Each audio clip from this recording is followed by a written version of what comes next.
Hello there everyone, it's Silver. This is Goldenheart.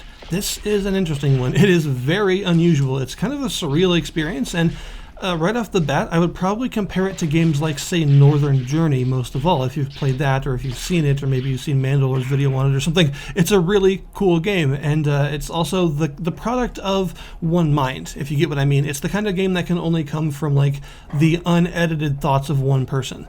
And this game has a similar feeling, although it's from a small team, I believe. This is a first-person game. I would say it's probably a puzzler more than anything else. It's not an RPG.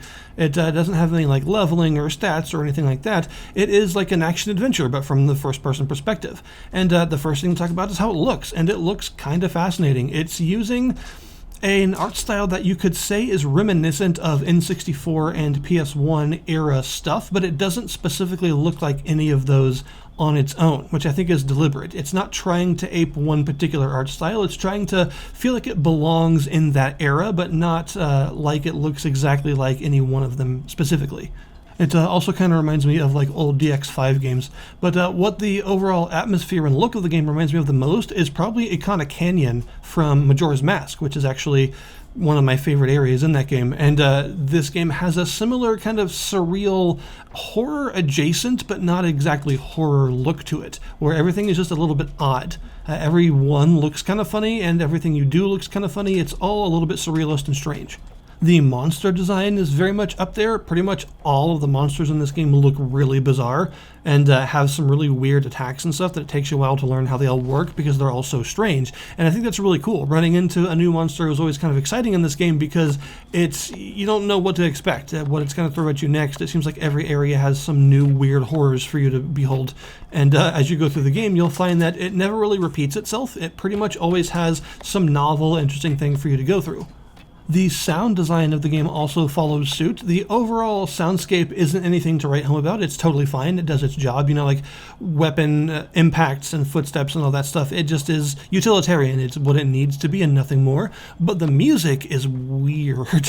I'm not sure how to describe the music in this game. It's like someone broke into like a circus tent storage for all of their weird calliopes and stuff, and then like fell down a flight of stairs while they were trying to escape with it all.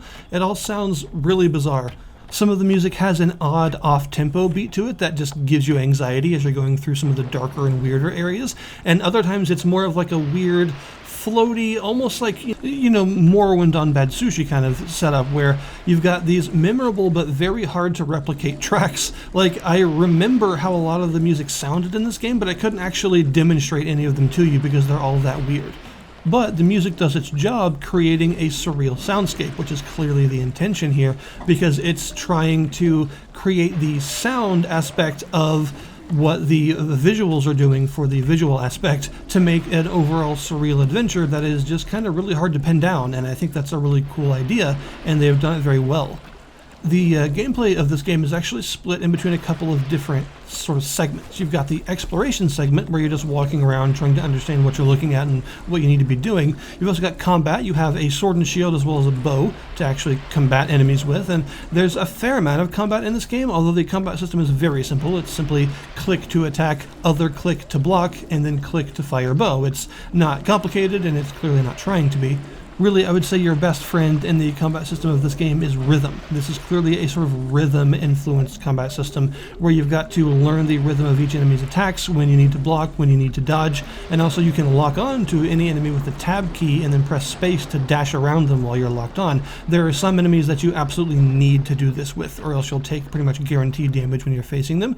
Some enemies, they just have attacks that are too powerful or cover too much distance for you to be able to move out of the way manually. You need to have this dodge active. So yeah, there are several of the more dangerous enemies that you need to lock onto, including pretty much all the bosses. Or at least all the ones that don't fly, because those you need to use your bow on. You can use your bow while locked on, but it's sort of awkward and it's often best to free shoot it instead. So you've got the exploration and you've got the combat, but the third ingredient here is puzzle solving. There's a lot of puzzle solving in this game to the point that I would call it a puzzle game more than anything else. Like I said, it's not an RPG. It is definitely a sort of action-adventure puzzler. And the kinds of puzzles you'll be solving are very varied. There are lots of them. You'll find, like, say, jumping puzzles where you've got to do some platforming. There are lots of those. Luckily, the jump in this game is pretty predictable, although you don't have any air control, which is bizarre feeling. Once you're in the air, you just kind of go. You go wherever you were going to go and you have no control over it. So once you get used to that, the jumping is actually pretty predictable and easy to use for platforming, at least. So there's that. But in addition to those types of puzzles, there are also several others. Like, for instance, you may find a door that has a series of big squares on it where you can put symbols. And you need a sort of passcode made of 3 symbols to progress through the door. And the puzzle at that point becomes, where are the symbols? How do I find them? How do I reveal them? You have a notebook on your pause menu where you can note down any combinations of symbols so that you don't have to write them down physically, which is a nice touch. But you've got to find them first. And there are often a lot of different ways that symbols like this can appear. You may have to find a hidden switch that moves a rock out of the way and reveals the symbols for you. You may have to look on the walls in dark areas to find one symbol at a time written and try and figure out what order they go in. You may have to drain pools of water to look at the symbols underneath them and all sorts of things like that. So basically, even though the puzzle is the same, find the symbols, the way that it's done is different every time. There are also several other kinds of puzzles we come across, and these are some of my favorite parts, really, because they are unusual and they are never repeated. There's something that happens in a specific area. Usually they're like an environmental puzzle of some kind, and you've got to figure out how to make that area work for you, basically. Like, for instance, at one point you enter a maze full of blocks, and you can see an exit, but you can't get to the exit. It's barred. But there's also a statue in the middle of this maze that shoots lasers at you if you go in front of it.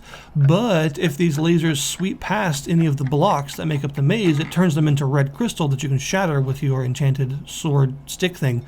And you can use this to break through the maze just by leading this statue's gaze around the room and having it shoot its laser at all the various blocks around the room. You can break through various parts of the maze you weren't meant to get to and find the way out.